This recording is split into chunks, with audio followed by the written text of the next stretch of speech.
तो गाइस यहाँ पर हम देखेंगे कि हिस्ट्री के पेपर का आपका जो मॉडल पेपर है उसका फुल सॉल्यूशन, अगर अभी तक आपने कुछ भी नहीं पढ़ा है, अगर पेपर में एक भी प्रश्न का आंसर आपको समझ ना आए तो इस वीडियो को आप पूरा देखें। Hello everyone, good morning all of you guys. Please subscribe YouTube channel and don't forget press the bell icon. My all videos like comment and share. So guys today I am going to share. तो guys यहाँ पर हम देखने वाले हैं history के जो भी आपके महत्वपूर्ण क्वेश्चन हैं इस बार के बोर्ड एग्जाम के लिए, उन सभी प्रश्नों पर यहाँ पर हम डिस्कस करेंगे। गाइस अगर आपने अभी तक हिस्ट्री में कुछ भी नहीं पढ़ा है तो इस वीडियो को आप एंड तक देखेंगे। सभी प्रश्नों को यहाँ पर हम देख लेंगे कौन कौन से आपके इम्पोर्टेंट हैं। क्लियर। तो पहला प्रश्न है कि सविनय अवज्ञा आंदोलन के 2 कारणों को लिखे। तो सविनय अवज्ञा आंदोलन के कारण हेडिंग डालोगे। उसके बाद यहाँ पर देखिए आपको इस तरह से लिखना है कि सविनय अवज्ञा आंदोलन के 2 कारण इस प्रकार हैं। सविनय अवज्ञा आंदोलन प्रारंभ करने का उद्देश्य यह था कि गांधी जी चाहते थे कि सरकार विनिमय की दर को घटाए, पूर्ण नशाबंदी लागू हो, नमक पर कर समाप्त हो, भू राजस्व कर, गुप्तचर विभाग पर नियंत्रण स्थापित हो, कपड़ों का आयात कम हो। ठीक है। तो सविनय अवज्ञा आंदोलन के 2 कारणों को लिखे। इस तरह से आपका क्वेश्चन दिया गया था तो यहाँ पर आपने देख लिए। इसके बाद यहाँ पर थोड़ा आपको और लिखना है। इसके बाद यहाँ पर आप लिखोगे कि साइमन कमीशन का गठन, डोमिनियन स्टेटस की मांग की विफलता और सामाजिक क्रांतिकारियों की गिरफ्तारी के खिलाफ विरोध प्रमुख कारण थे। ठीक है। इसके बाद यहाँ पर दूसरा प्रश्न देख लीजिए, इसको आप तैयार करेंगे कि क्रिप्स मिशन की असफलता के 2 कारण बताएं। क्रिप्स मिशन असफलता के 2 कारण हेडिंग डालोगे। फिर यहाँ पर आप इस तरह से लिखोगे।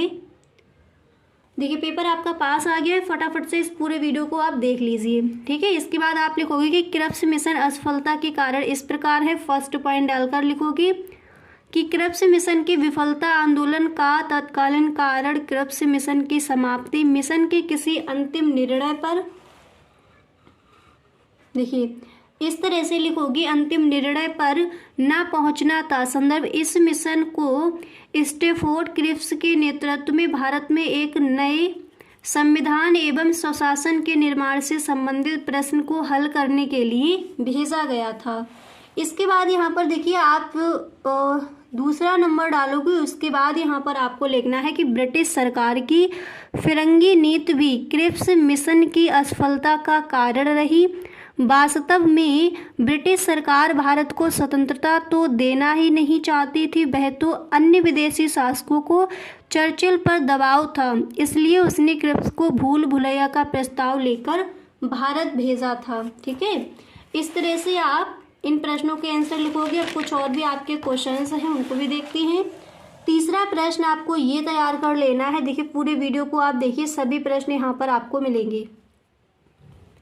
तीसरा प्रश्न है दिल्ली चलो का नारा कब व किसने दिया था। तो आप लिखोगे दिल्ली चलो का नारा सुभाष चंद्र बोस द्वारा दिया गया था।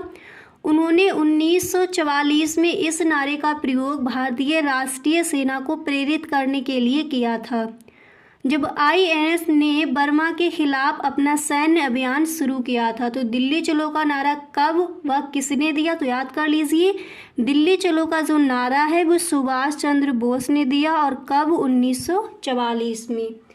इसी तरह से नेक्स्ट क्वेश्चन क्या है उसको देखते हैं। अगला प्रश्न, चौथा प्रश्न है कि भारत के कौन से 2 प्रांत अगस्त 1947 में भारत और पाकिस्तान के बीच बांटे गए थे। आप लिखोगे इस घटनाक्रम में मुख्यतः ब्रिटिश भारत के बंगाल प्रांत को पूर्वी पाकिस्तान और भारत के पश्चिम बंगाल राज्य में बांट दिया गया।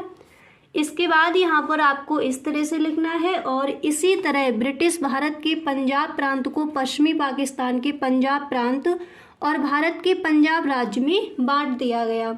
इसके बाद 5वां प्रश्न कौन सा तैयार करोगे उसको देखते हैं। तो आप देख सकते हो क्वेश्चन नंबर 5, ये आपको तैयार करना है कि भारत का संविधान 26 जनवरी 1950 को क्यों लागू किया गया। आप लिखोगे एक स्वतंत्र गणराज्य बनने और देश में कानून का राज्य स्थापित करने के लिए 26 नवंबर 1949 को भारतीय संविधान सभा द्वारा इसे अपनाया गया और 26 जनवरी 1950 को लागू किया गया था। ठीक है। 26 जनवरी 1949 को भारतीय संविधान सभा द्वारा इसे अपनाया गया और 26 जनवरी 1950 को लागू किया गया था। अब इसके बाद देखिए आप इस तरह से लिखोगे। इसके बाद आपको यहाँ पर लिखना है कि जनवरी 1950 को लागू किया गया था। इसे लागू करने के लिए 26 जनवरी की तिथि को इसलिए चुना गया था क्योंकि 1930 में इसी दिन भारतीय राष्ट्रीय कांग्रेस ने भारत को पूर्ण स्वराज्य घोषित किया था। ठीक है, इसके बाद आप देख सकते हो छठा प्रश्न, मोहनजोदड़ो का अर्थ क्या होता है। इम्पोर्टेंट क्वेश्चन है, कई बार पूछा गया है। तो आप इस तरह से लिख कर आओगे कि मोहनजोदड़ो का अर्थ, मोहनजोदड़ो का हिंदी भाषा में अर्थ मुर्दों का टीला। ठीक है, यह दुनिया का सबसे पुराना नियोजित और उत्कृष्ट शहर माना जाता है। यह सिंधु घाटी सभ्यता का सबसे परिपक्व शहर है। यह नगर अवशेष सिंधु नदी के किनारे सक्कर जिले में स्थित है।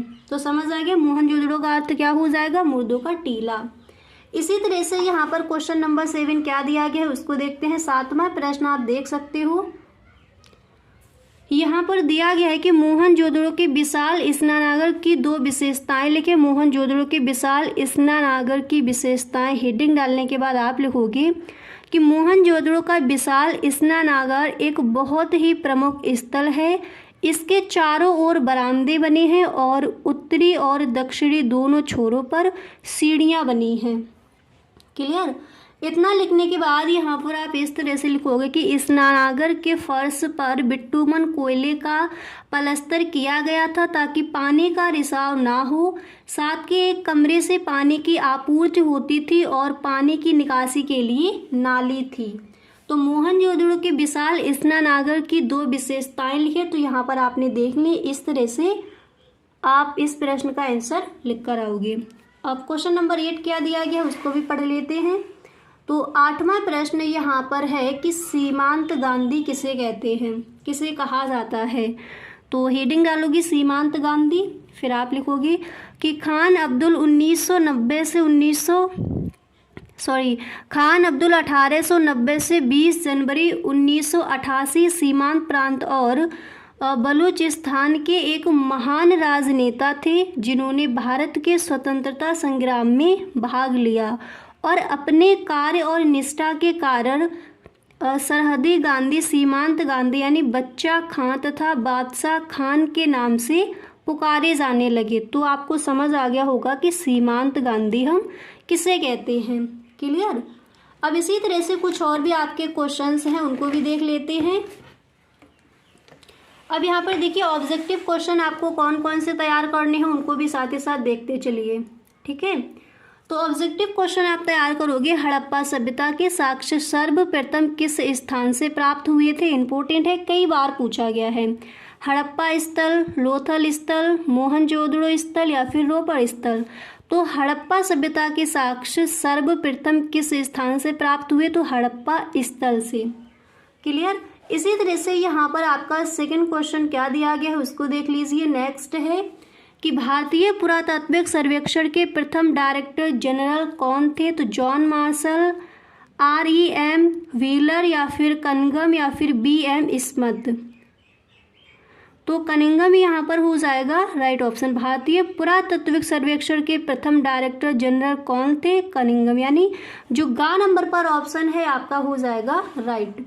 तीसरा प्रश्न क्या कहता है उसको देखते हैं। तो क्वेश्चन नंबर 3 यहाँ पर दिया गया है कि चोल, चेर और पांड्य जैसे राज्यों का उदय किस क्षेत्र में हुआ था। कलिंग, तक्षशिला, तमिलकम या फिर कौशाम्बी। ठीक है, तो चोल, चेर और पांड्य जैसे राज्यों का उदय किस क्षेत्र में हुआ था। तो यहाँ पर आपका कौन सा ऑप्शन राइट हो जाएगा, जो आपका राइट ऑप्शन है वही वहाँ पर आपको लिख कर आना है। क्लियर, ऑप्शन आपको मिल जाएंगे, कलिंग है, तक्षशिला है, कौशाम्बी है या फिर तमिलकम है। ठीक है, अब इसी तरह से अगला प्रश्न क्या है उसको देख लेते हैं। तो गाइस यहाँ पर नेक्स्ट क्वेश्चन नंबर 4 क्या दिया गया है पढ़ लीजिए। नेक्स्ट प्रश्न है गाइस अगर अभी तक आप इस वीडियो में बने हुए हो तो आई होप ये वीडियो आपको पसंद आ रहा होगा। अगर सच में गाइस आपको ये वीडियो अच्छा लग रहा है तो आप इस वीडियो को एक लाइक जरूर कर दें, और यदि आप इस चैनल पर पहली बार आए हो तो इस चैनल को सब्सक्राइब कर लेना एंड बेल आइकन को भी प्रेस कर देना ताकि वीडियो की जो भी नोटिफिकेशन हो वो सबसे पहले आपके पास पहुंचे।